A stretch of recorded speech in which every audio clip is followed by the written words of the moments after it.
Ako po si Miss Winnie at ito ang ating kwento. Parte na ng buhay ng tao ang hindi maging perpekto.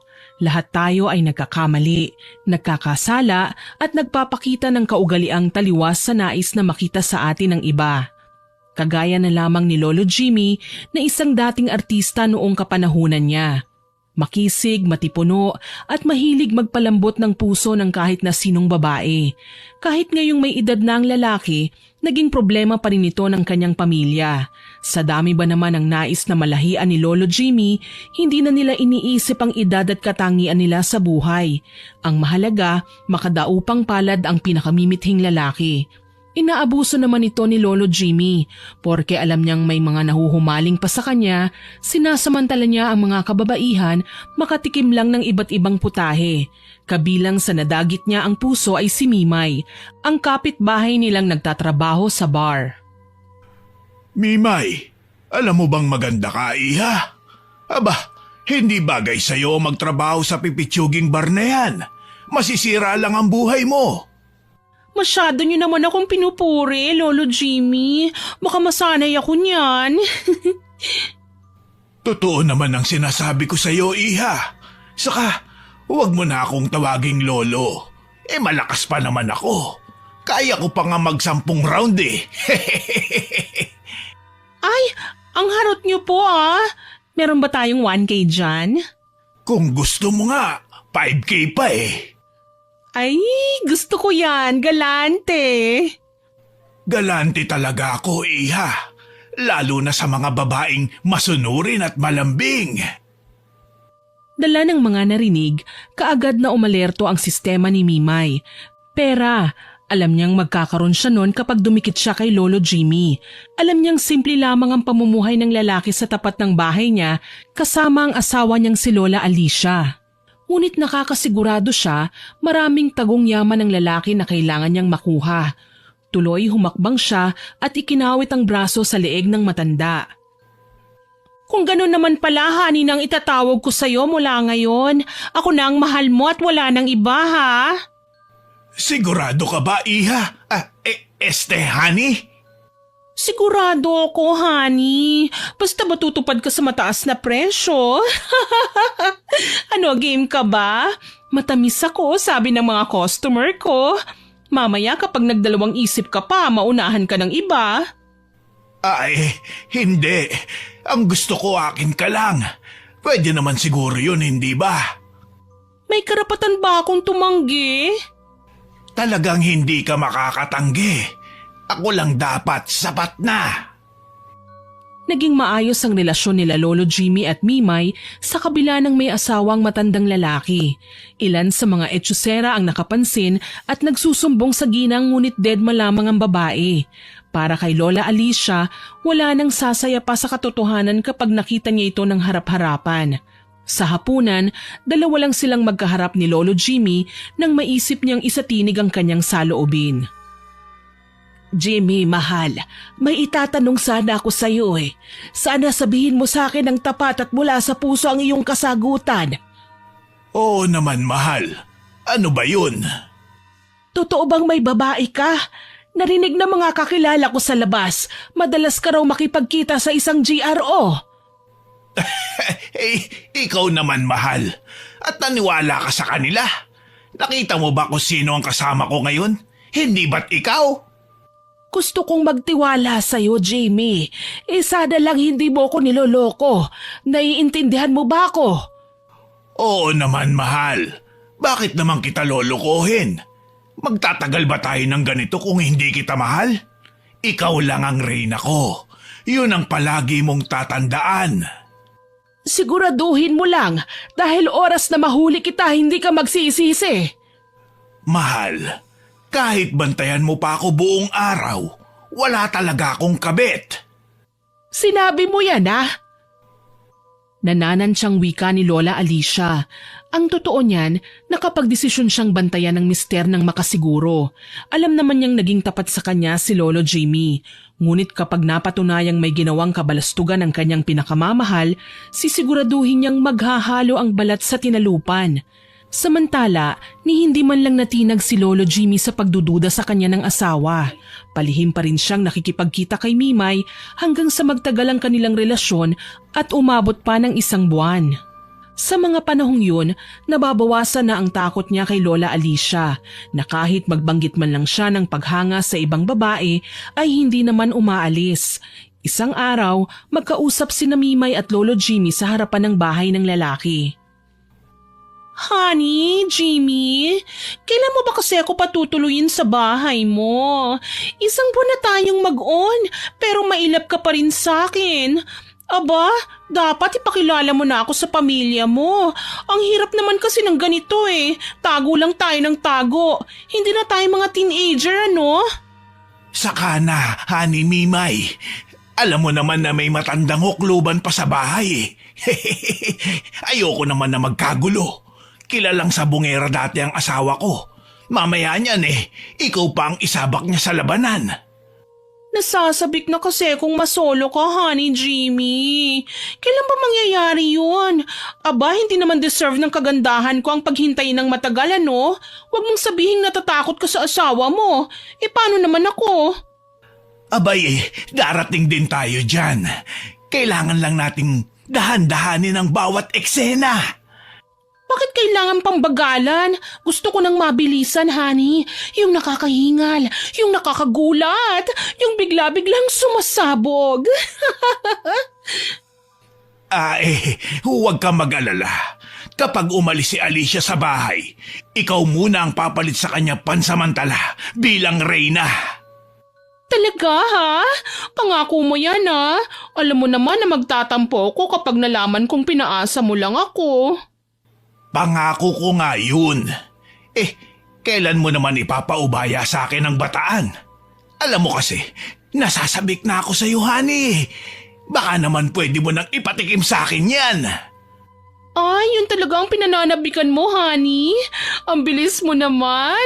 Mas aktibo ka pa kay Batman, ha?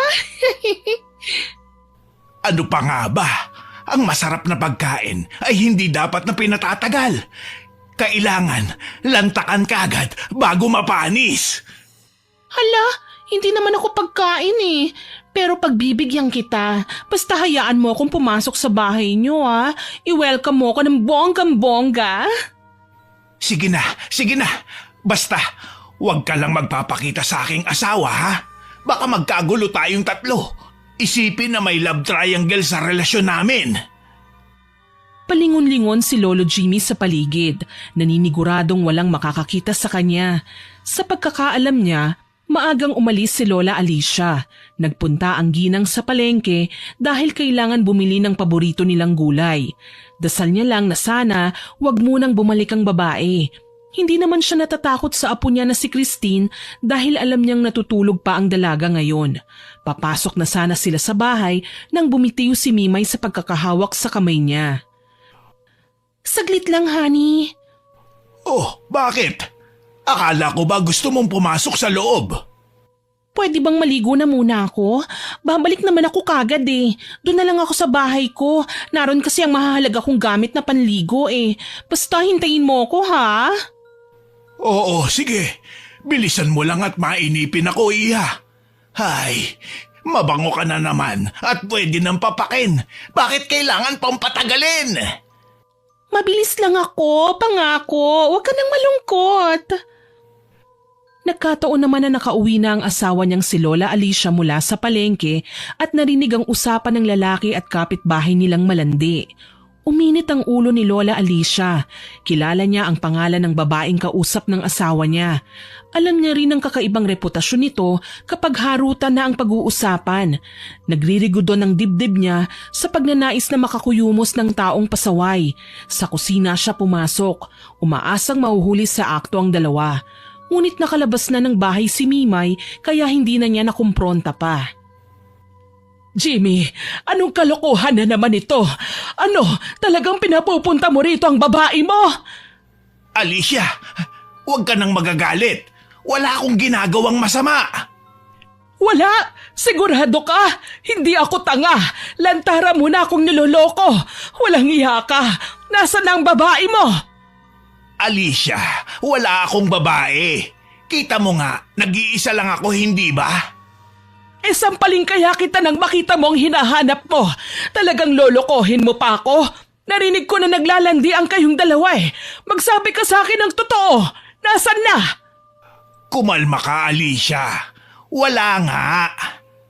Tinatanong kita dati kung may babae ka. Sabi mo wala. Tapos ngayon, tenga ko na ang nakarinig sa harutan yung hayop ka. Talagang kakakalbuhin kita kahit manipis na yung buhok mo. Nakahiga pa lang ay umaalingaw-ngaw na ang bangayan ng lolo at lola ni Christine na abot sa kanyang silid. Alam niya kagad na ang pinag-aawayan ng mga matatanda ay ang kinababaliwang bisyo ngayon ni Lolo Jimmy, ang pambababae. Naririnig pa niya ang pananakit ni Lola Alicia sa kanyang abuelo para pilitin ng matanda sa pag-amin. Aray, bakit ka ba nananakit? Wala nga akong kabit. Ikaw lang ang mahal ko. Huwag mo na akong utuin pa! Walang iya ka talaga, Jimmy! Kaya tanda-tanda mo na lumalandi ka pa! Mahal, bakit ka ba naniniwala sa chismis ng mga tao dyan sa labas? Wala naman silang ebidensya na may kinakalantari ako dito eh. Sinungaling! Ano? Resulta na ba yan ng kalalaklak mo ng sting? Kaya tumitigas na yung batuta mo? Naghahanap ka ng ibang maikakandong dahil matanda na ako? Hayop ka! Dahil nahihiya sa iskandalong posibleng naririnig ng mga kapitbahay, bumangon si Christine at nilapitan ng lolo at lola niya. La, ang ingay niyo naman. Malamang nakatanghod na naman sa bakuran natin ng mga marites niyan. Yang lolo mo, sagad sa langit na ang kalandian. Nahuli ko na nga sila pero hindi pa rin sila nadadala. Yang lolo mo, di pa rin umaamin. Lolo, bakit naman po kasi hindi niyo paiwasan si Mimay? Ang bata-bata pa ng babaeng yun. Dapat maghanap ka man po ng medyo kaedad ni Lola para challenging, hindi ba? Huwag mo lang pamanahan ha? Kami ang legal at may karapatan. Isa ka pang konsentidor ka. Kilala mo rin palang babae pero hindi ka nagsusumbong sa akin. Aray, la naman eh. Bakit niyo po ba ako binatukan? Chismis lang naman yung narinig ko sa labas, Lola. Hindi ko naman po akalain na totoo yun. Sasagot pa sana si Lola Alicia, ngunit dumating na ang babaeng nakakaimbyerna sa lahat. Boses pa lang nito nakakairita na. Halos magsalubong ang kilay ni Lola Alicia nang magtawag na ang babaeng kinapupuotan niya ng husto. Sabay silang dumungaw sa bintana, nakita ang kay-iksing damit ng babae na animoy sasabak sa sayawan sa bar. Ganun kasi ang mga nakikita nilang damit ng mga GRO sa club. Honey, Jimmy, nandito na ako. Sinasabi ko na nga ba, talagang mananagot ka sa akin ngayon. Oy, bruha, hindi kita susukuan ano? Hoy Gaga, anong ginagawa mo rito? Naligaw ka, hayun ang bahay mo oh. Dito talaga ang sadya ko, duh. Malamang dahil makikipagkita ako kay Honey Jimmy ko, tapos na akong maligo. Honey Jimmy mo? Nakahit-hit ka ba? Umalis ka na, wala dito si Lolo. Huwag mo na ngang itanggi pa ang lolo mo. Kahit magtago pa siya sa akin, maaamoy ko pa rin kung nasan siya. Isa pa, bakit ang OA mo, Christine? Nagkausap na nga kami kanina eh. Ang kapal din naman ng mukha mo para magpakita rito. Ikaw ang tinik sa puso ng pamilya namin. Anong masama kung bisitahin ko ang lolo mo? Sabi niya hiwalay na sila ng lola mo. Kaya okay lang na bumisita ako sa kanya para magkasama kaming dalawa. Hindi ba, Honey Jimmy? Sa sinabing yun ni Mimay, naaalarmang lumabas naman sa pinagtataguan si Lolo Jimmy at tinangkang itanggi ang sinabi ni Mimay. Natataranta siyang palingon-lingon sa pagitan nila Lola Alicia at Mimay. Teka! Gusto mo ba talagang atakihin sa puso ang lola ko? Haliparot kang babae ka? Nakikita mo yan? Magkasama sila, hindi ba? Ganyan bang itsura ng magkahiwalay? Huwag ka na ngang kumontra, Christine. Mahal ko naman ang lolo mo eh. Nandito nga ako para masahihin siya eh. Hindi kasi ito ginagawa ng lola mo sa kanya. Gaga, hindi ikaw ang asawa. Si lola ang may karapatang humawak-hawak sa lolo ko. Sus, hindi karinyosa ang lola mo. Masakit na ang tuhod niyan. Baka nga pati pagkamot sa likod niya hindi na niya magawa eh. Kaya tuloy ang asawa niya naghahanap ng mas bata, mas sariwa, mas marunong sa lahat ng bagay. Ilayo mo ang kampo ng demonyo sa pamamahay ko, Christine. Ilayo mo siya. Ikaw, Jimmy, kaya tanda-tanda mo na lumalandi ka pa. Si Lolo naman kasi bakit kailangan pang magdala ng haliparot sa bahay natin? Makati pa yan sa higad eh. Sige Kalo, mamaya magbabagong anyo yan. Isang nila lang na may makakating balahibo. Halika na nga Lola, magpa-parlor tayo. Ipapakita natin sa malanding babae na yan na hindi ka kapalit-palit. Baliw ka ba? E di sa pamabahay ko gagawa ng milagro ang dalawa. Ang akin ay akin. Ang dami niyong arte. Ano na, honey? Talaga bang matatakot ka sa asawa mo? Hindi naman siya masarap. Pero ako, oras na matikman mo, hindi mo na makakalimutan. Mahal. Huwag mo nga akong tawaging mahal. Honey, paalisin mo na nga sila. Talipandas kang babae ka. Papatayin kita. Ako pa talagang itataboy mo. Gusto mong burahin ko yung mukha mo! Ay, honey, sasaktan na ako ng matandang hukluban. Brutal na ang inaasta ng ginang na yan. Tama na po, Lola. Ikaw, pasalamat ka hindi pa kita nakakalbo dahil kailangan kong ilayo ang lola ko sa'yo. Pero ito ang tatandaan mong babae ka, ha? Lolo ko yung nilalandi mo. Kailangan wala ka na rito pagbalik ko dahil kapag naabutan kita, sasabunutan talaga kita. Tumalikod si Christine habang akay si Lola Alicia. Nang makalayo na ang dalawa, humakbang si Mimay papalapit kay Lolo Jimmy. Iniangat ang kanyang kamay at hinimas-himas ang kanyang butuhang dibdib. Ano na ang plano mo ngayon, honey? Ibahay mo na ako. Nakakapagod kasing maglakad mula sa amin papunta sa inyo eh. Pero ang asawa ko Honey, akala ko ba mahal mo ko? Iwanan mo na lang kaya ang asawa mo at magtana na tayo. Oo, mahal kita Monay. Mimay. Pero hindi tayo pwedeng magtanan. Bakit hindi? Maganda ako, matipuno ka naman. Kasing payat mo Nahinto ang pagsasalita niya nang bumalik sa sala si Christine at sinamaan ng tingin si Mimay. Gigil na gigil niyang dinuro ang babae. Bakit hindi ka pa umaalis? Talagang gusto mong makatikim ng sakit? Ano ba, Christine? Ang OA mo, ha? Nandito ako para pasayahin ng lolo mo. Hindi na yun kayang gawin ng lola mo, hindi ba? Talagang inuubos mo ang pasensya ko, ha? Sige, yan palang gusto mo, ha? Tayong dalawang magsasaya ngayon. Apo, wag! Kapag ginalusan mo si Mimay, magtatampo ko sa'yo. Ay, honey, tulungan mo ako! Sinasaktan ako ng brutal mong apo! Walang paalam na hinampas ni Christine si Mimay. Napaatras ang babae at nagawang pigilan ng muntikan ng pagkatumba tsaka tinaasan ng kilay ang dalaga. Umakto siyang naiiyak at hinarap si Lolo Jimmy na noon ay hindi malaman kung paano sila aawatin. Honey, apo, itigil nyo na yan. Huwag na kayong mag-away. Lo, wag kang makikialam. Ako na ang bahala sa malanding ito. Akala mo ba magpapatalo ako sa'yo? Pangit ka. Maganda ako. Mas masisiyahan sa akin ang mga lalaki kesa sa'yo. Ano ba ang makukuha nila sa gusgusin na katulad mo? Ha? Ambisyosa? Talagang ambisyosa ako, pero hindi ako mga agaw. Peke ka? Lalabanan kita, ha? Hetong sa'yo. Bakit mo ako kinalmot? Gaga ka? Hindi ka pusa. Aray! Bakit mo hinila ang buhok ko? Inggit na inggit ka talaga sa akin. Lovey, tulungan mo ako. Hindi niya ako pwedeng sugatan. Ayokong pumangit kagaya niya. Pangit pala, ha? Nanggagalaiting hinila ni Christine ang buhok ni Mimay. Hindi niya binitiwan ng babae hanggat hindi ito sumusuko at nagmamakaawa. Sinubukang manlaban ng babae, ang kaso lang hindi siya makabuelo para manghila rin. Aray! Masakit! Ano ba? Bitiwan mo ako, maldita ka! Hindi! Mamaya na kita bibitawan! Kailangan mong pumangit! Apo, bitawan mo na si Hani. Si Mimay. Maawa ka naman sa kanya, Apo. Ibang adventure naman ang gusto niyang gawin namin.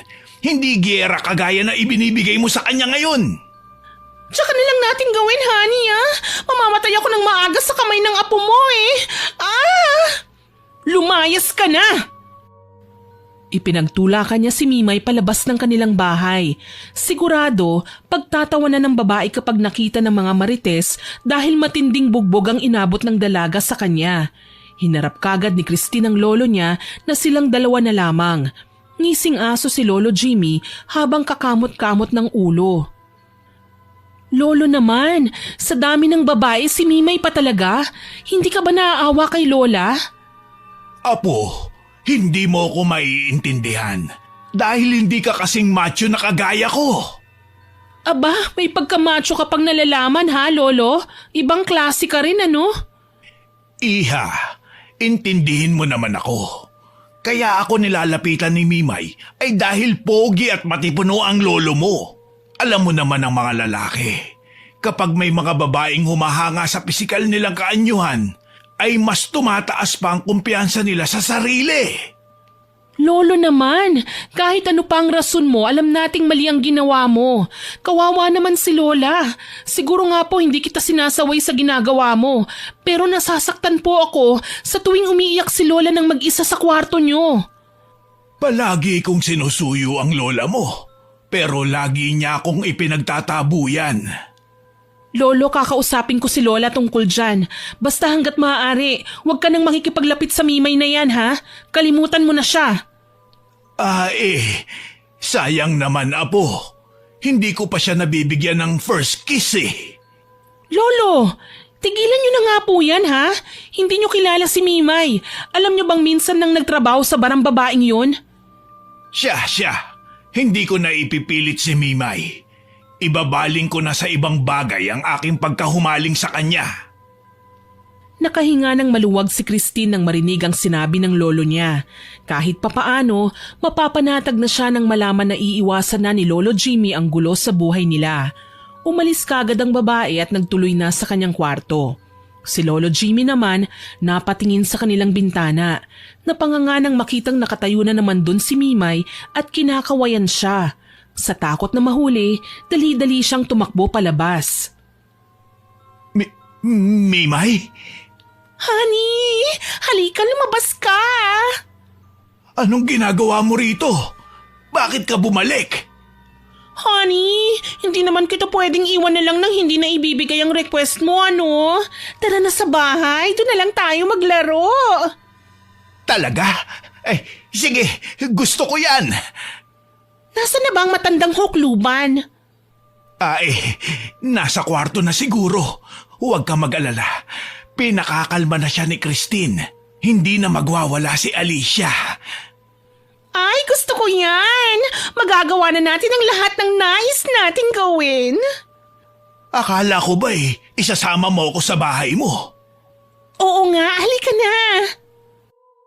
Ipinagpatuloy nga ni Lolo Jimmy at Mimay ang kanilang relasyon kahit pinagbawalan na ang matandang lalaki ng kanyang apo. Madalas na nagkikita sa bahay ng dalaga ang dalawa. Tuloy, hindi na maiwasan ni Christine ang mairita sa tuwing pinag-uusapan ng mga tao sa kanilang bayan si Mimay. Pinupuri kasi ang babae sa kabila ng reputasyon nito bilang isang kabit. Gigil na iniwan ni Christine ang kumpulan at nagmamadaling umuwi sa bahay.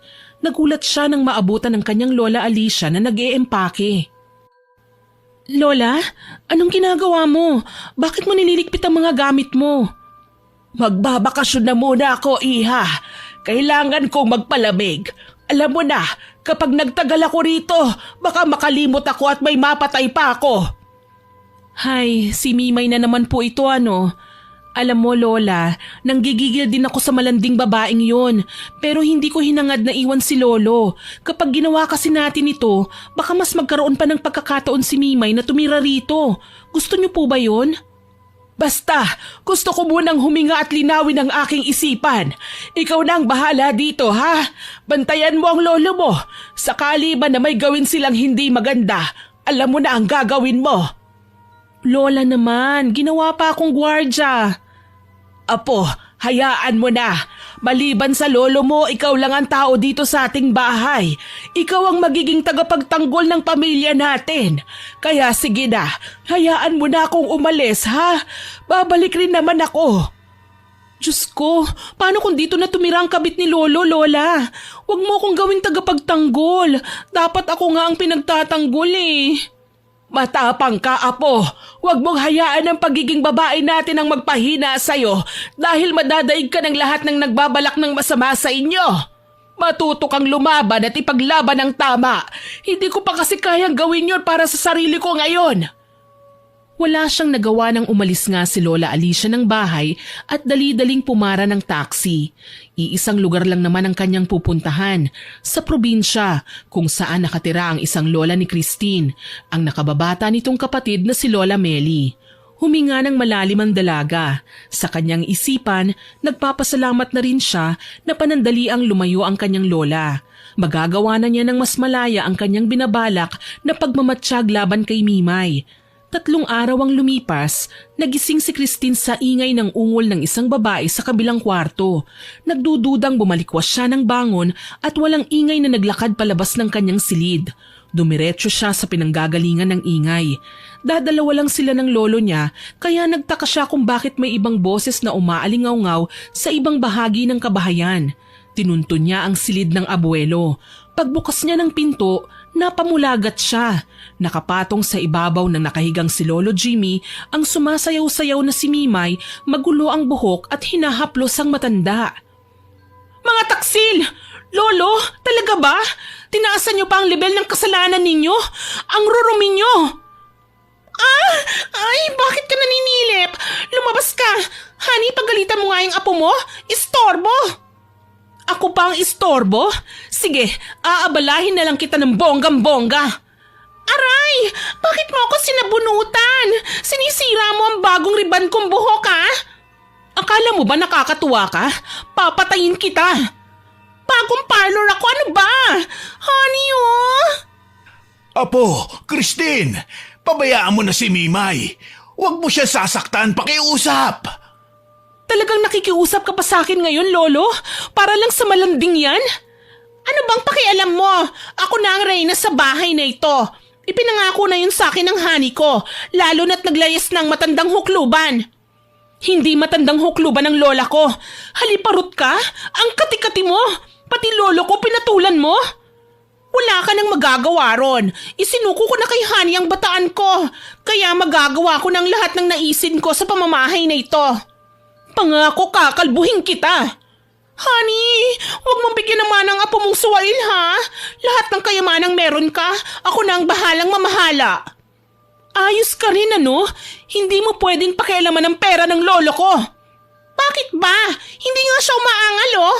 Kasi kasama sa napagkasunduan naming bayad sa pagsuko ko ng pagkababae sa kanya ay ang pagkakatiwala niya sa akin ng mga ari-arian niya.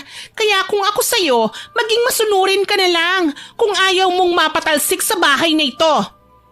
Sagad na ang kasamaan mo, Mimay. Mula ngayon, hindi mo makukuhang respeto ko. Christina po, tama na yan. Huwag mong pagsalitaan ng masama si Mimay. Mahal ko siya. Pag-uusapan natin ito, Apo. Wala na tayong kailangan pag-usapan pa, Lolo. Hindi niyo ba nakikita?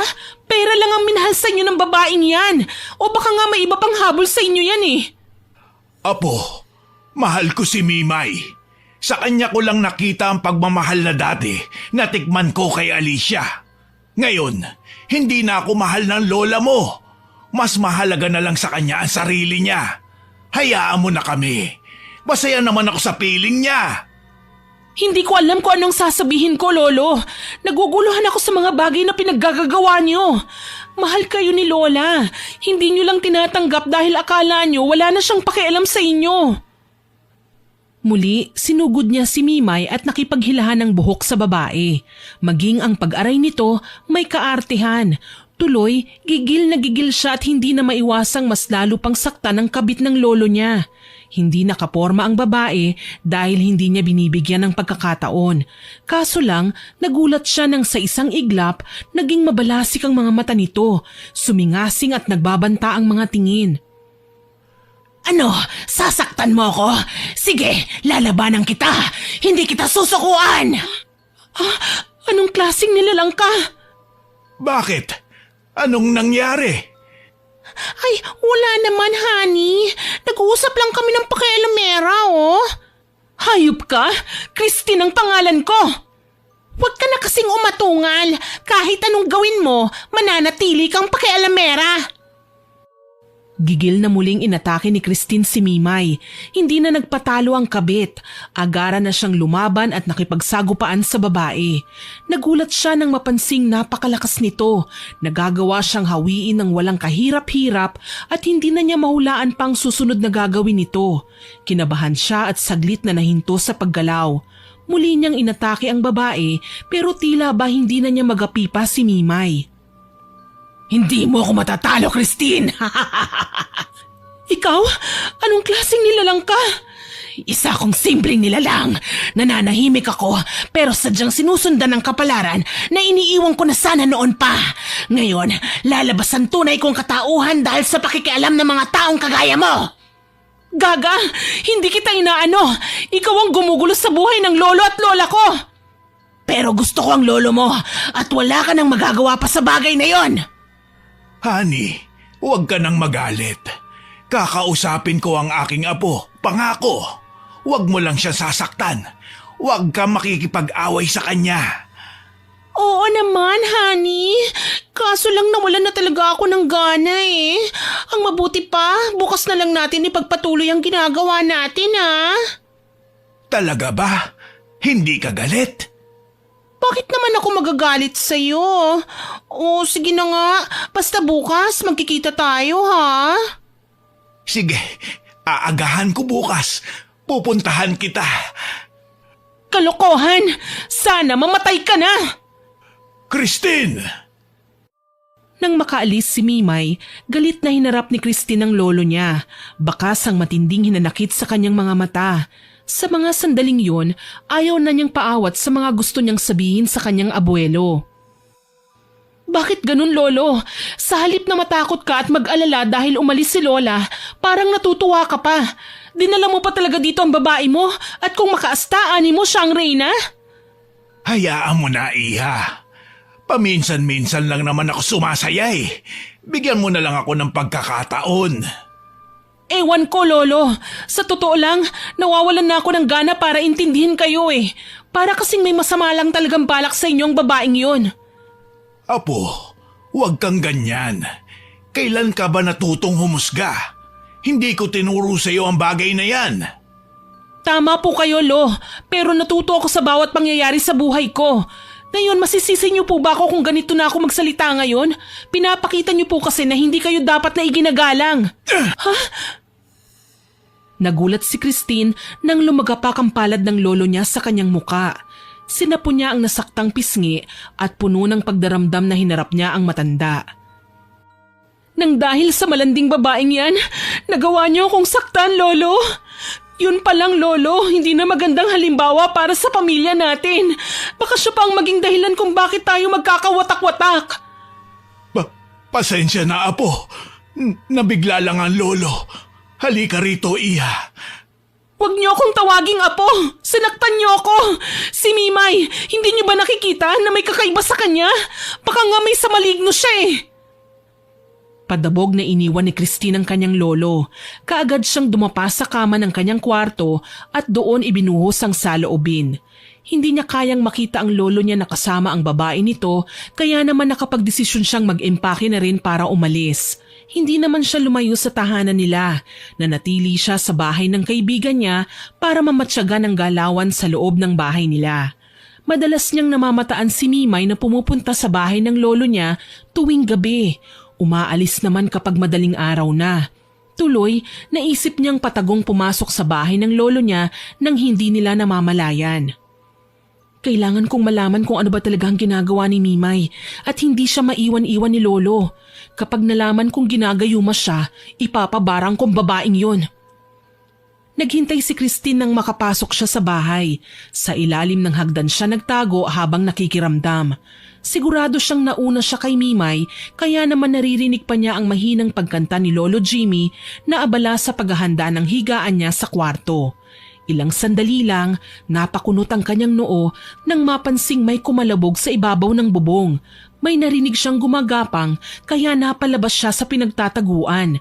Balak niyang idiskubre kung sino ang nasa labas, kaso lang narinig niyang may lumundag sa may pinto, kasabay nun ang pagkatok ng kung sino man.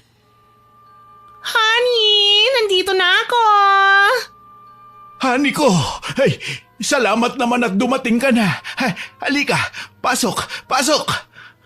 Sorry ha, natagalan ako. May naasikaso pa kasi ko eh. Mukhang bagong ligo ka, honey ah. Ang bango-bango mo. Oo, honey.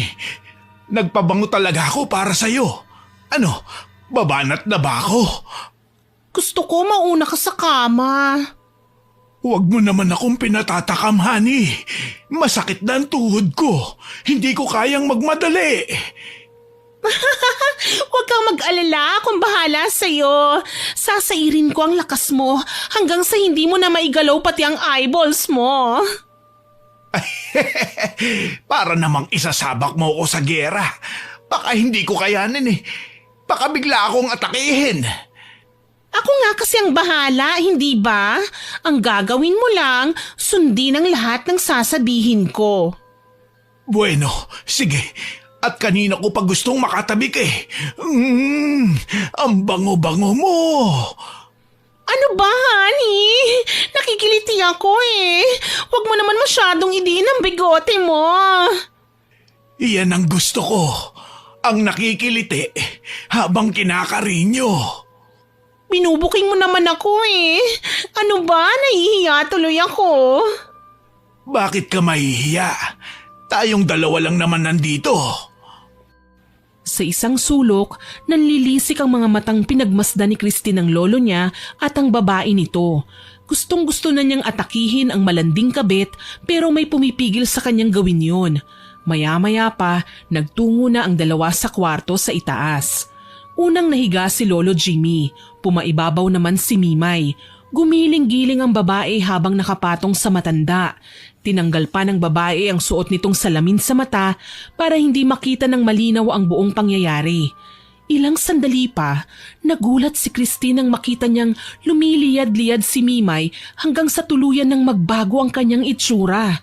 Nag-iba ang kulay ng balat niya. Gumulo ang nagkakabuhay na buhok, humaba ang kuko at lumawit ang dila na animoy ahas sa haba. Natutop ni Christine ang kanyang bibig. Panginoon kong mahabagin, buong akala ko normal na tao lang siya, aswang pala. Huwag kang gumalaw, ha, honey? Ako lang ang bahala. Ako ang magdadala sa'yo sa langit. Oo, sige. Sasama ako sa langit. Sige na, gawin mo na. Pumikit ka, honey. Ayokong pinapanood mo ko eh. Bilis na. Literal na langit ang pupuntahan mo pagkatapos ng gabing ito. Kaya pala ang lakas na loob niyang kalabanin ng lola ko kasi may iba siyang katauhan. Isa siyang aswang. Teka, kailangan kong makaalis dito. Kailangan kong makapunta sa kusina at kunin ang mga alam kong pangontra. Nagawang gumapang ni Christine palayo nang hindi siya napapansin ni Mimay at ng lolo niya. Matagumpay siyang nakarating sa kusina nang walang hadlang. Kaagad na kinuha ang itak at asin sa banggera. Dinaanan ng bawang at kumuha ng abo sa lutuan. Hinalo ang asin at abo. Ang itak ay hinasa at dinikdik ang bawang. Nang malanghap na niya ang amoy na yon, naalerto ang kanyang sistema. Tama na ito para lapitan ko ang aswang. Kailangan niyang maitaboy. Umakyat sa ikalawang palapag si Christine, dala ang kanyang mga kinuhang pangontra laban sa aswang. Pagpasok niya sa loob, naabutan niya ang aswang na hinahagod ng dila ang leeg at mukha ni Lolo Jimmy.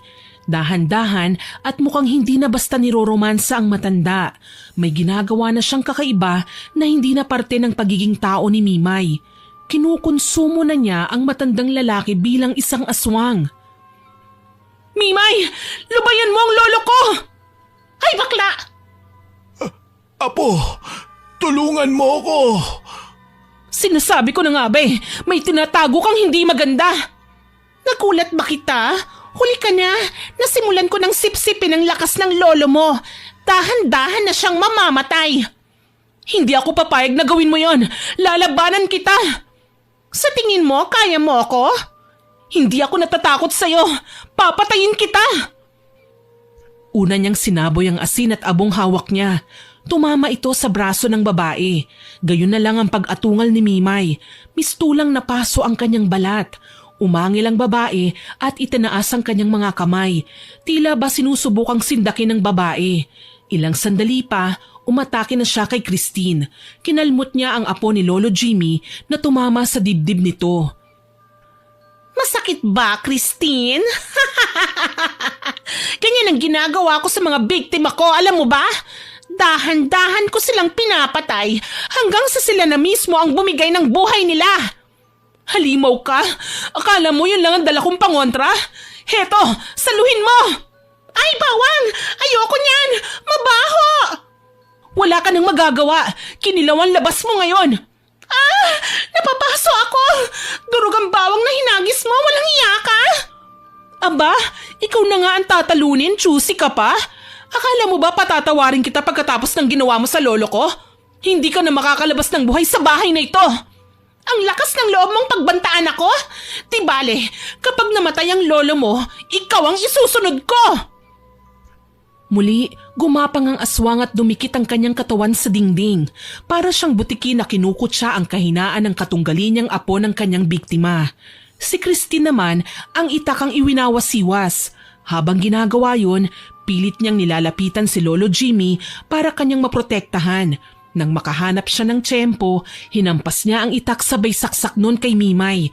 Nakailag ang aswang pero hindi nito napansin ang kasunod na atake ni Christine. Muli siyang hinagisan ng dinurog na bawang. Sa pagkakataong ito, nagkanda sugat-sugat ang nilalang. Tila ba pinaglaruan siya ng pagkakataon. Tuloy hindi na nag-aksaya ng panahon si Mimay. Kaagad siyang tumakas. Hahabulin pa sana siya ni Christine, ngunit hindi na niya naabutan dala ng tumalo ng babae sa bintana. Binalingan niya ang kanyang lolo ng tingin. Namumutla ang matanda. Lo, anong nararamdaman mo? Nangihina ako, Iha. Tila hinugot ang lakas ko. Kailangan ko kayong dalhin sa ospital, Lolo. Hindi pwedeng ganito. Kasalanan ko to eh. Hindi ko kayo dapat iniwanan. Wala kang kasalanan, Iha. Ako ang may problema. Hinayaan ko si Mimay na makapasok sa buhay ko. Hindi ko man lang siya kinilala. Nangyari na ang nangyari, Lolo. Ang kailangan lang natin, isipin ng mali at gawing aral ito sa buhay natin. Pasensya na. Pati ikaw ay nalagay sa alanganin, apo ko. Matapos ang pag-uusap nilang yon, dinala ni Christine si Lolo Jimmy sa ospital. Kailangan niyang magpa-check up, ngunit may mas malala pang nangyayari sa kanya. Kinailangan niyang manatili sa ospital para sa karagdagang pagsusuri. Mabuti na lang, nag-iisang lalaki na umuuko pa siya sa kwartong yon sa pagamutan. Nababantayan ni Christine ng maigi. Iniisip niyang maglagay ng pangontra dahil baka balikan ni Mimay ang matanda. Natulala si Lolo Jimmy dahil sa nangyari. Naging mailap ang matandang lalaki, madalas nakatingin sa mga bintana, natatakot na baka may makita siyang hindi maganda. Wala namang magawa si Christine kundi aluin ang lolo niya at ipaliwanag na nasa mataong lugar sila at hindi basta-bastang maaatake ni Mimay sa ospital. Lolo, matulog na po kayo ha. Halina kayo sa kama niyo. Huwag kayong mag-alala at babantayan ko kayo. Mamaya kakausapin ko ang doktor niyo. Hihingi po ako ng update kung ano ang sitwasyon ng kalagayan niyo. Ayokong matulog. Nandyan na siya. Papatayin niya ako. Uubusin niya ang dugo ko hanggang sa wala nang matira. Natatakot na ako. Hindi siya makakalapit sa inyo, Lolo. Nandito po ako. Isa pa, lalagyan ko mamaya ng pangontra ang lahat ng bawat sulok ng silid ninyo, kaya wala kayong dapat na ipag-alala. Nakita ko. Nagbagong anyo siya. Naging halimaw. Kaya po natin siyang labanan, Lolo. Tatawagan ko si Lola at pababalikin ko na rito para may magbantay sa inyo. Si Alicia, galit siya sa akin, Apo. Huwag po kayong mag-alala. Lumipas na ang galit ni Lola. Sigurado namimiss na rin niya kayo ngayon. Hayaan niyo po, papunta na si Aling Matea, ang mananambal. Ipapatawas ko kayo para malaman natin kung anong mga karamdaman ba ang ginawa sa'yo ng aswang na yun kaya kayo nagkasakit. Salamat, Apo. Napakabuti mo. Hindi mo ako sinukuan. Wala po yun, Lolo. Gagawin ko naman po ang lahat, gumaling lang kayo. Naghintay sila ng ilang oras at nakarinig ng katok mula sa pinto. Sinalubong kagad ni Christine ang bisita. Bumungad sa pagbukas niya ng pinto ang mananambal na si Aling Matea. Magandang araw, Aling Matea. Magandang araw. Nasaan ang lolo mo? Nasa kama po. May nalalanghap akong masama sa kwarto na ito. Mukhang tinatakan na ng aswang ang lolo mo, Christine. Siguradong babalikan niya si Mang Jimmy. Ano hong gagawin ko para layuan niya si Lolo? Kailangan mo siyang labanan. Nakahanda ako, Aling Matea. Hindi ako papayag na sirain niya ang pamilya namin. Bago pa man makagalaw ang dalawa, gayon na lang ang gulat nila Christine at Aling Matea nang pabalyang bumukas ang pinto at kaagad nilang nakita si Mimay na nasa anyong tao na naman. Gigil na hinarang ni Christine ang kanyang katawan para pigilan ng babae na makatuloy, ngunit malandi lang siyang tinawanan ni Mimay. Siyang aswang, Aling Matea! Kailangan siyang maitaboy! Siyang gumagambala sa lolo ko! Ang pangontra, nasa hawak kong bayong. Teka lang at kukunin ko. At ano namang kadramahan ito? Sa akalahan niyo ba, tatablan ako ng kakayahang meron ng pipitsuging mananambal na kinuha mo, ha, Christine? Wag mo akong husgahan. Hindi mo alam kung ano ang kaya kong gawin sa'yo. Talaga? Kaso lang, hindi naman ako natatakot sa inyo eh. Oh honey, nandito na ako. Miss na kita. Nakahanda ka na ba sa second session natin ng sipsipan? Paakyat na ako. Mamamatay muna ako bago mo atakihin ang lolo ko! Kinuha na ni Christine ang buntot pagi na inaabot ni Aling Matea. Makailang beses niya itong hinampas sa sahig, tila ba pinapakita sa aswang na talagang nakakawasak yun ng balat oras na tumama ito sa kanya. Hindi ka kaya iiyak kapag tinamaan ka nito? Bago mo magawa yan, mamamatay muna ang lolo mo! Sa isang iglap, kumaripas ng takbo si Mimay at tinumbok ang kwarto ni Lolo Jimmy. Nangangatal naman sa takot na sumunod kagad si Christine. Pagbukas niya ng pinto, nakita niya ang babae na nakakubabaw na naman sa kanyang lolo kaya ganun na lang ang pagsisisigaw niya. Ang daya mo naman, honey. Akala ko ba mahal mo ko? Nang dahil lang sa nalaman mong katauhan ko, natakot ka na sa akin? Binigay ko naman sa'yo ang lahat Hindi. Ayoko sa'yo, maawa ka. Kailangan ko ang asawa ko. Maawa? Ikaw ang hindi naawa sa akin. Hayok ka sa laman. Hindi mo inisip na para na akong apo mo pero lantaran mo akong nilalandi. Gaga, ikaw ang lumandi sa lolo ko. Inaswang mo siya mula sa lola ko. Christine, tama na ang dada. Ihampas mo na yan sa kanya. Walang nagawa ang babae kundi ang ihampas ang buntot pagi sa katawan ni Mimay. Kay lakas ng naging atungal niya, nakakabingi at nakakasindak. Napatakip sila sa tenga ng umungol ang aswang. Ah! Ang sakit! Bakit mo ako hinampas? Magbabayad ka sa ginawa mo! Kung pwede nga lang patayin na kita eh. Heto pa, tanggapin mo! Hayop ka! Gaganti ako sa'yo! Sige, ihampas mo. Huwag kang titigil hanggat hindi siya nanghihina. Oras na mabawasan ang lakas niya, hindi na siya makakalaban pa. Isasagawa ko naman ang orasyon para sa pagbawi ng lakas na kinuha ng aswang sa lolo mo. Muli, hinagupit ni Christine ang babae. Umatungal si Mimay ng todo hanggang sa hindi na niya magawang makipagsapalaran sa sakit na kanyang nadarama. Kaagad siyang tumalon-talon hanggang sa magawa niyang makalabas ng bintana. Nakatakas siya! Kailangan mo siyang habulin! Kayo na po munang bahala kay Lolo. Susundan ko ang aswang. Huwag ka mag-alala. Ako na ang magbabantay sa kanya. Sige na, bilisan mo na. Lolo, dito ka lang ha. Pangako, babalikan kita. Lumabas ng silid si Christine at natuwa nang makasalubong ang kanyang lola Alicia. Kadarating lang nito habang hila-hila ang kanyang maleta. Mukhang hindi na nagawa pang umuwi ng matanda sa kanilang bahay. Nagtatakang napatingin sa kanya ang ginang, gustong matawa sa kanyang itsura. Apo, anong nangyayari sa'yo? Bakit ganyan ang itsura mo? Mukha kang hinahabol. Mahabang kwento, Lola, pero ipapaliwanag ko rin sa inyo mamaya. Sige, hihintayin kita. Kumusta ang lolo mo? Nabalitaan ko ang nangyari sa kanya. Nasaan ba ang kabit niya? Ang lakas ng loob namang agaw ng asawang hindi sa kanya. Tapos hindi naman niya inalagaan. Nasaan siya?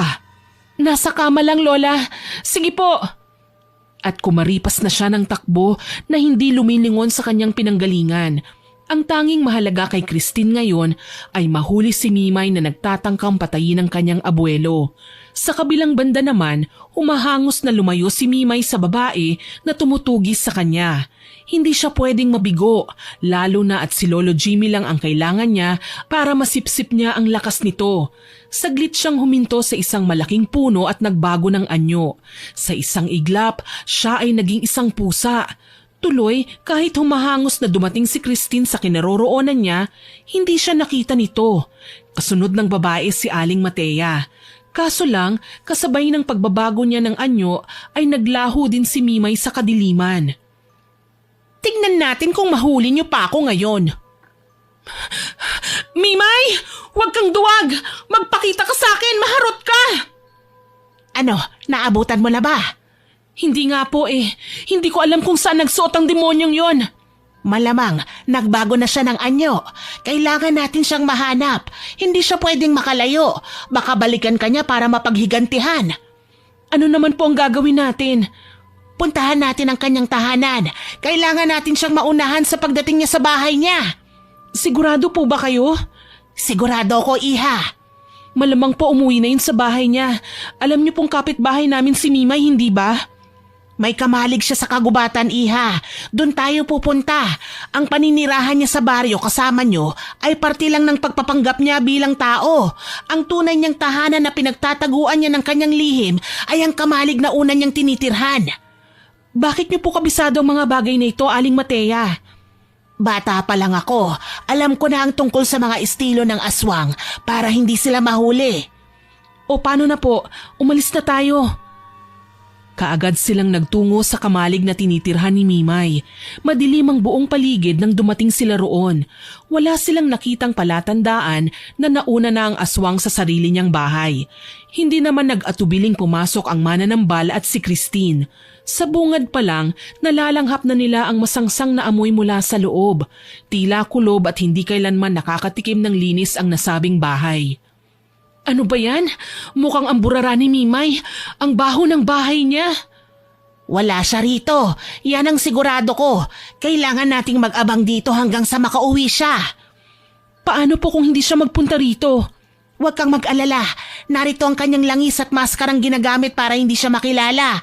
Pabor tayo sa pagkakataong ito dahil oras na sinunog natin ang kanyang mga gamit, hindi na siya makakapagtago ng kanyang tunay na katauhan. Makikilala siya ng taong bayan at makatugisin pa siya. Sa bagay, may punto ka, Aling Matea. Kukunin ko lang ang mga mahahalaga niyang gamit para masunog natin. Bilisan mo. Ako naman ang magbabantay sa labas. Teka, hawakan mo ang punyal na ito. Yan ang magsisilbing proteksyon mo laban sa aswang. Paano po kayo, Aling Matea? Baka kayo naman ang mapahamak. Nasa akin ang pangontra nyo. Kaya ko ang aking sarili. Sige na, kailangan mo nang kunin ng mga langis. Tumalima kagad si Christine at pumasok na ng tuluyan sa kamalig. Gamit ang flashlight, nagawa niyang maaninag ang mga gamit sa loob. Magulo at maalikabok, tila ba ilang taon nang abandonado. Naisip ni Christine na halongkatin ang unang baol na nakita niya. May mga nakalagay dong damit, mga libro at kung ano-anong garapon. Sinubukan niyang buksan ang isa sa mga yon. Halos maiyak sa takot ang dalaga nang makitang maliliit na daliri ng bata ang nasa loob at binabad lang sa kemikal na likido. Hindi niya alam may itim na pusang kanina pa nakatingin sa kanya mula sa kadiliman. Tuwang-tuwa sa sindak na nakikita sa kanyang muka. Maya-maya pa, lumabas sa pinagtataguan nito ang nilalang at dahan-dahang nagbalik sa kanyang tunay na katauhan bilang si Mimay. Christine! Ano, natakot ka ba sa mga nabungaran mo? Hindi lang yan ang sekreto ko. Marami pa. Salot ka? Dapat kang parusahan! Talaga? Sa tingin ko, ikaw nga ang dapat parusahan eh. Intrimitida ka kasi. Karapatan ko naman na matyagan ka, hindi ba? Alam mo kung bakit? Kaunting oras na lang ang ilalagi ng lolo at lola ko dito sa mundo. Pero kung makapambiktima ka sa kanila, parang sila na ang pinakamasamang tao sa mundo. Bakit? May mga kriminal naman dyan ah. May mga masasamang loob na naglipa na sa bayan natin. Bakit hindi na lang sila? Dahil malinis ang budhi ng lolo mo. Siya lang ang kailangan ko para maging malakas at makapangyarihan. Siya lang ang may lakas na pambihira. Dahil ang lolo mo ay nagmula sa lahi ng mga bangkilan. Bangkilan? Hindi mo ba alam kung ano ang bangkilan? Sila ang malalakas na uri ng aswang. Anak ng Supremo, ang hari ng mga aswang.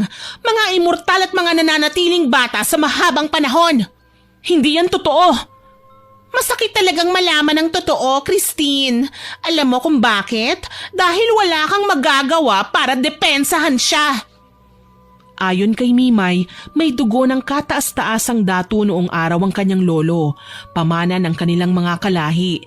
Hindi nga lang magawang kilalanin ni Lolo Jimmy ang mga bangkilan kaya hindi niya nakamit ang walang hanggang kabataan at nagpatuloy pa sa pagtanda. Ayaw niyang maging aswang. Ito ay dahil ang nagpalaki sa kanya ay isang normal na tao lamang. Ikinuyom ng dalaga ang kanyang mga kamao. Hindi ka immortal kung yun ang mensaheng nais mong ipaalam sa akin, Mimay. Mamamatay ka rin. Hindi mo lang alam kung sa papanong paraan. Pero dasal ko na sana maging kasuklam-suklam ang matitikman mong parusa.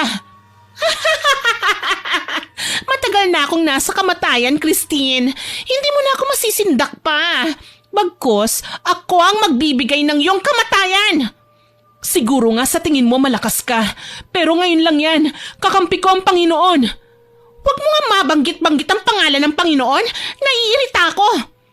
E di idadaan ko na lang sa kanta para mas lalo kang mainis. Kumanta ng mga awitin para sa Panginoon si Christine. Malakas at hindi niya hinihinto. Kalaunan, napapansin niyang hindi na komportable si Mimay sa pinaggagawa niya. Nagsimulang maging hulas ang aswang at napilitang magkakalmot sa kung saang bahagi ng dingding. Si Christine naman, ipinagpapatuloy ang paghalungkat sa mga garapon hanggang sa may matagpuan siyang muling isang kahon. Maliit lang yon, kasukat ng kahon ng sapatos at mukhang mahalaga ang nakatago. Anong gagawin mo dyan? Akin na yan! Hindi yan sa'yo! Oh, wala akong pakialam, hindi ba?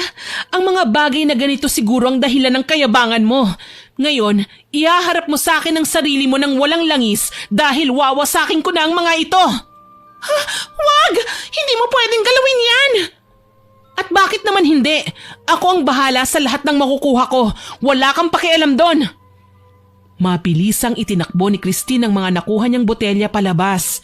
Nakaabang naman kagad si Aling Matea kaya inihagis niya sa mananambal ang mga ito. Kayo nang magbasag, Aling Matea. Baka maabutan ako ni Mimay. Hindi, kailangan kitang iligtas. Kaya ko na po ang sarili ko. Kahit papano naman nakapag-aral ako kung paano depensa ng aking sarili. Kaya alam ko ang magiging galaw ko na makakatalo sa mabangis na aswang. Huwag kang mag-alala. Babalikan kita. Anong pinaplano niyong gawin? Pabagsakin ako? Sa tingin niyo ba kaya niyong gawin sa akin yon? Ha! Nagkakamali kayo! Muli, nagbago na naman ang anyo ni Mimay. Naging isang mabalasik na nilalangan dalaga at may mapupulang mga mata. Sa isang iglap, sumugod ang aswang sa kanya. Iwinasiwas ang mga kuko at sinubukan siyang sugatan. Mabuti na lang, hawak niya ang tansong punyal na iniabot sa kanya ng mananambal kanina. Ginamit niya ito para labanan ng aswang. Inatake niya ang nilalang at ipinakita ang kanyang kakayahan.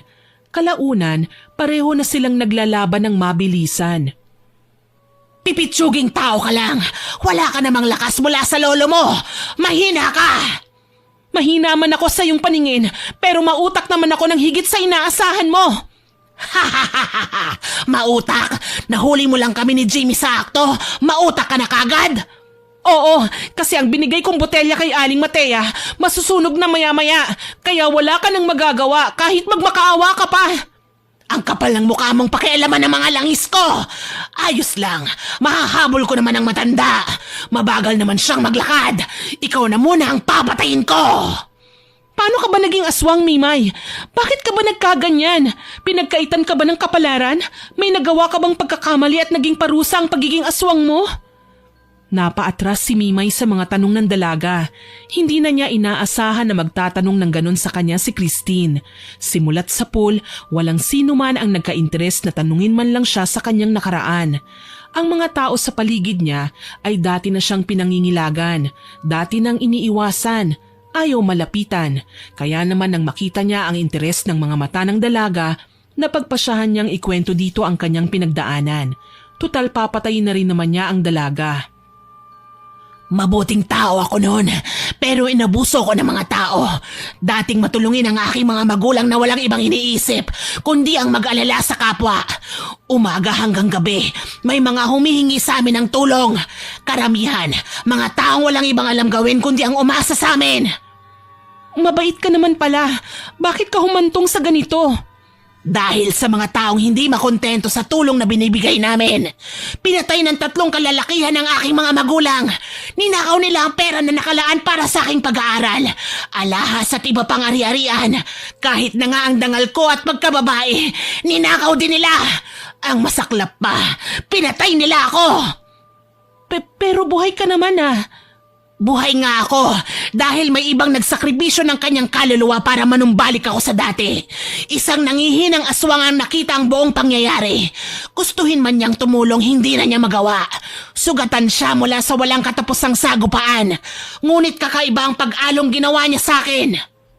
Inalagaan ka niya sigurado. Hindi, pero binigay niya sa akin ang mutya ng pagkaaswang para ako ay mabuhay. Kaya narito ako ngayon dahil nais kong gumanti sa mga taong nagkasala sa pamilya ko. Pero bakit dinamay mo si Lolo? Wala naman siyang kasalanan sa'yo. Wala nga, pero may lakas siyang hindi na niya pinakikinabangan. At yun ang nais kong kunin mula sa kanya. Napailing si Christine. Hindi niya alam kung paano iintindihin ng maluwag sa kanyang dibdib ang buong pangyayari. Naguguluhan siya. Baka nga may magagawa siya para tulungan ang babae. Para naman wag na nitong pakialaman ng lolo niya.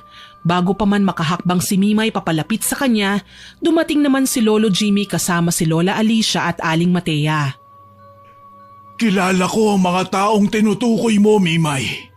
Sila ang aking kinikilalang ama at ang mga kaibigan niya. Subalit wala na sila sa mundo. Matagal ng panahon. Wala nang silbi ang paghihiganti mo.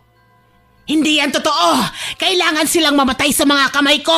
Hindi pa nakakamit ng aking mga magulang ang hustisya. Makinig ka sa sinasabi ni Lolo Mimay. Hindi siya kailanman magsisinungaling sa'yo. Ah, talaga? Nangiinsulto ka ba? Nagawa nga niyang magsinungaling sa asawa niya eh. Total naman, tatay niya ang nagkasala sa akin. Ang kasalanan ng puno, pagdurusahan din ang bunga. Mamamatay kayong lahat! Wag! Lola! Nagulat ang lahat ng isangga ni Lola Alicia ang kanyang katawan sa matatalas na kuko ni Mimay.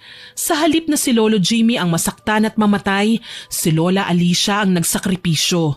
Duguan siyang bumagsak sa lupa habang patuloy sa pagbulwak ang kanyang sariwang dugo mula sa sugat. Mahal, bakit mo ginawa yun? Hindi pa ako nakakabawi sa'yo. Sana, hinayaan mo na lang akong mamatay. Tutal naman nagkasala ako sa'yo.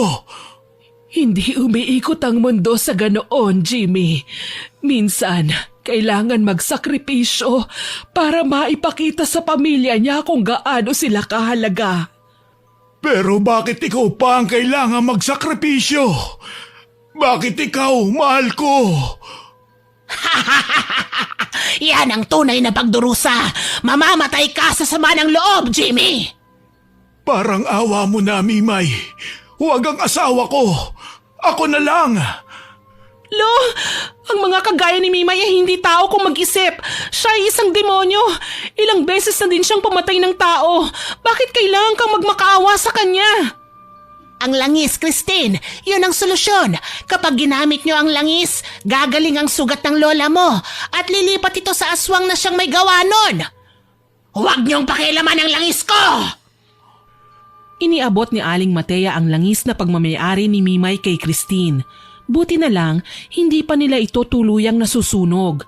Habang patakbo kasi kanina ang mananambal, nakasalubong niya sa daan ng mag-asawa na hinahanap ang kanilang apo. Binuksan ng dalaga ang takip at umalingasaw kaagad ang nangangamoy na panis na laway mula sa loob. Simpleng langis lang ang laman ngunit nararamdaman ni Christine na may kakaiba. Ipapahid ko ba ito sa sugat ni Lola, Aling Matea? Kung kailangan mong ibuhos ang laman, Iha, gawin mo. Yan ang solusyon. Gawin mo na, Apo. Hindi pwedeng mawala sa akin ang lola mo. Hindi maaari, Jimmy. Paano naman ako? Akala ko ba mahal mo ko? Patawarin mo ko, Mimay. Lumitaw man ang katotohanan na hindi ka kasing bata ng iniisip ko. Hindi ko matanggap na pinagtangkaan mo ang buhay ko. Hindi mo ako ginustong mabuhay at ganun din ang asawa ko. Paghihiganti lang sa aming pamilya ang nais mo, kaya wala akong magagawa, kundi ang tanggapin ang kapalaran ko. Kailangan mo din tanggapin ang parusa ko para sa'yo. Wag! Maawa kayo! Hindi ako karapat-dapat sa parusang ito! Hindi pwede! Buo na ang desisyon ni Lolo, Mimay. Pasensya ka na. Gagawin na namin ito. Umatungal ng kay lakas si Mimay nang maibuhos ang langis sa sugat ni Lola Alicia. Nagulat ang lahat ng dahan-dahan na naghihilom ang sugat nito sa katawan. Ang balat nitong nagsisimula ng mamutla ay nagkakaroon na ng kulay na tila ba hudyat sa pagbabalik ng sigla sa katawan ni Lola Alicia. Samantala, natulala naman si Mimay. Halos ilubog na niya ang sarili sa kahihiyan. Walang nagmamahal sa kanya. Kahit pa maging isa siyang kabit, hindi pa rin sapat para maging kamahal-mahal siya. Nagpalit anyo na rin siya sa pagiging tao. Nagsisimula ng igawad ang kanyang parusa. Ang dati ng masigla, malakas at maganda niyang katawan, unti-unti nang nalulusaw, nanunumbalik sa totoo niyang edad na mas matanda pa kay Lolo Jimmy. Bumabata lang naman siya dahil sinisip-sip niya ang enerhiya, lakas at dugo ng kanyang biktima. Isang aswang na may pagkakahawig sa danag, na tanging dugo lamang ang kasiyahan. Dala ng kawalan ng pag-asa, bumagsak siya sa lupa. Lumipat na sa katawan ni Mimay ang sumpa. Nasa kanya na ang sugat. Napakasama ninyo. Hindi nyo man lang ako binigyan ng pagkakataon na mabuhay. Matikman ang saya ng humihinga at hindi nakakaramdam ng sakit.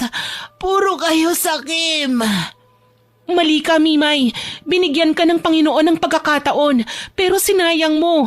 Mas pinili mong maghanap ng mga taong gagantihan dahil lang nasira ang buhay mo.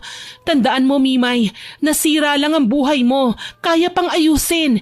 Hindi kagaya ng mga taong tinanggalan mo na ng kaligayahan, ng mga taong pumanaw ng kaysaklap sa iyong mga kamay. Wala kayong karapatan. Akin ang buhay ko. Akin ang langis. Tama na, Mimay. Huwag mo nang palalain ang kasalanan mo. Christine, Iha, nagkakamalay ng lola mo. Salamat, Panginoon. Marami pong salamat. Si Mimay.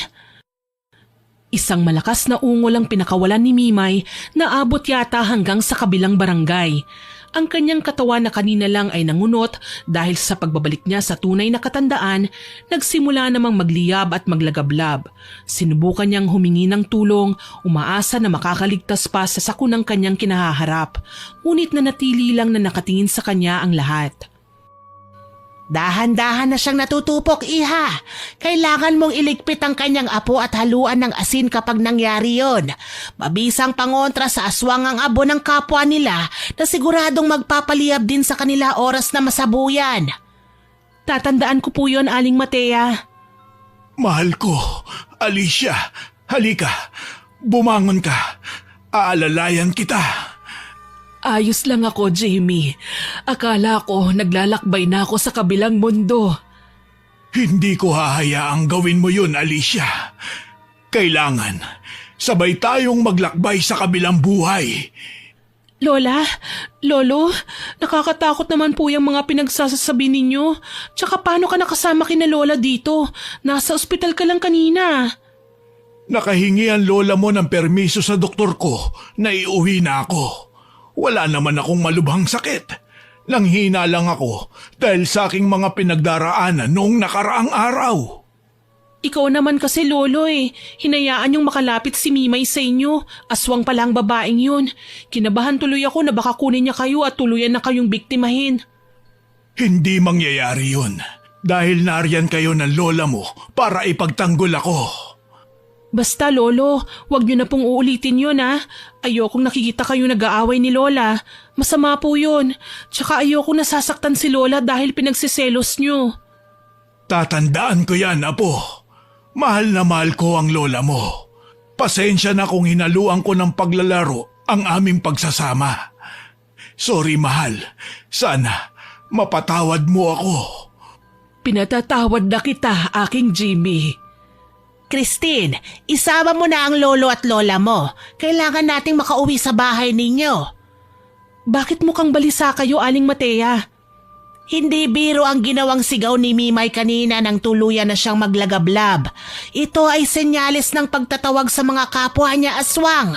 Siguradong ilan sa kanila ay pupunta sa labas ng bahay niyo para tugisin kayo. Ano pong gagawin natin? Maghahanda tayo. Hindi ko alam kung aatake rin ba sila, pero mas mainam na yung nakahanda ang ating mga pangontra. Kung ganon, sige na. Umuwi na tayo. Kailangan natin magtago. Umuwi kagad sina Christine, ang lolo at lola niya, maging ang mananambal na si Aling Matea. Naging abala sila sa mga susunod na oras. Naghanda sila ng bawang, asin at katas ng kalamansi. Hinasa ang mga patalim kagaya ng kutsilyo, itak at punyal. Wala silang inaksayang oras. Lahat ng pwede nilang pangontra sa mga aswang para magawa nilang itaboy ang mga kamag-anak ni Mimay. Pagkatapos ng kanilang ginawa, pinagpahinga ni Christine ang kanyang lolo at lola. Siya na at si Aling Matea ang naghintay para makasagupa ang mga aswang na nagbabalak sa kanila ng masama. Ilang sandali pa, napalingon sa kanya ang mananambal. Naririnig ko na ang huni ng mga aswang. Ang kanilang presensya papalapit na. Kailangan nating bantayan ang bawat sulok. Hindi sila pwedeng makapasok sa loob ng bahay.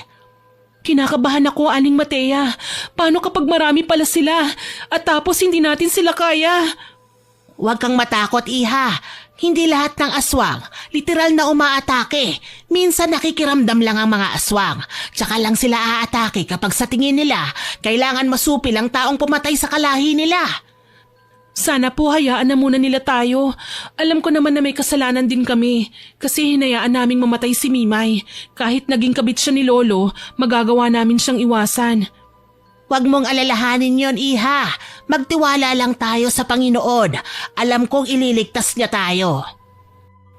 Nakiramdam sila hanggang sa mapansing may mabibigat na yapak sa ibabaw ng kanilang bubungan. Tila ba inaamoy ang paligid, sinusuri kung nasaan ang kanilang sadya. Ilang sandali pa, may kumalmot sa dingding at kumatok sa pinto. Babaeng kaboses ni Mimay. Aling Matea, may kumakatok! Shh! Huwag kang matakot. Hindi ka dapat na matakot. Kaya natin ang lahat ng ito. Malay natin umalis na sila kagad. Christine, Iha, bakit gising pa kayo? Alo, anong ginagawa niyo rito? Hindi na po sana kayo lumabas ng silid. Kami na po ang bahalang manatili rito. Pero Apo, hindi kasi ako makatulog eh. Ganito na lang po, Lo. Kung hindi pa po kayo makatulog, sige po, bantayan niyo na lang po si Lola. Ako na ang makikipag-usap kay Aling Matea tungkol sa gagawing pangontra. Sige, Iha. Salamat. Paano? Babalik na ako sa aking kwarto. Sige po, Lolo. Basta huwag kayong mag-alala sa akin, ha? Ayos lang po ako rito. Pagkaalis ng matanda, muling nakiramdam si Lolo Jimmy. Napakunot ang noo ni Christine dahil wala rin naman siyang naririnig na ingay mula sa labas. Wala na ang kumakatok, ang ingay ng pagkalmot o ang kung sino mang gumagapang sa bubong. Tahimik na. Nagpasya si Christine na silipin sa bintana. Nagulat siya nang makita ang mga nilalang na kanya-kanya sa pagsisipulasan. Nagtatakang napalingon si Christine kay Aling Matea. Bakit kaya sila aalis? Saan sila pupunta? Mukhang palayo na sila, Aling Matea. Tama ka, Iha. Huwag kang mag-alala. Yun na ang una at huling pananakot nila sa atin. Nararamdaman kong paalis na sila pabalik sa kanilang pinanggalingan. Salamat naman po kung ganun. Lalayuan na nila tayo. Marahil, nararamdaman nilang mabuti tayong tao kaya hindi na rin sila nakialam pa. Para sa kanila, tapos na ang pagtatangka nilang pagtugi sa mga kagaya ninyo. Apo, hindi talaga ako makatulog eh. Pero di bali na lang. Si Lola Alicia mo na ang nagsabi na pwede ko kayong samahan dito. Ay, magkape raw tayo. Gusto ko yan. Masarap ang kape sa madaling araw. Sa bagay, malapit na pong mag-umaga. Wala nang masama kung humarap tayo sa bagong bukas na masaya at magaan ng kalooban. Tama. Ipinagmamalaki din kita, aking apo. Napakatapang mong hinarap ang lahat ng nais na bumuwag sa ating pamilya. Abay, dinaig mo pa ako, ha? Salamat at hindi mo kami sinukuan. Pamilya tayo, Lolo. Walang sino man ang kailangang umatras. Pinapangako ko po yan. Mananatili tayong masaya at malapit sa isa't isa. Masaya ako, apo. Sobra. Salamat din sa iyo, Matea. Pangako, magbabago na ako. Napaiyak sa tuwa si Christine. Hindi siya makapaniwala sa mga bagay na pwede nilang maranasan. Naging masalimuot man ang naging buhay nila, alam niyang dahan-dahan na itong magbabago. Wala na ang masamang si Mimay, wala na rin ang kaguluhan na madalas niyang katakutan. Naway nagustuhan niyo ang aking ibinahaging kwento. Hanggang sa muli, ako po si Miss Winnie na nagpapasalamat sa inyong pakikinig.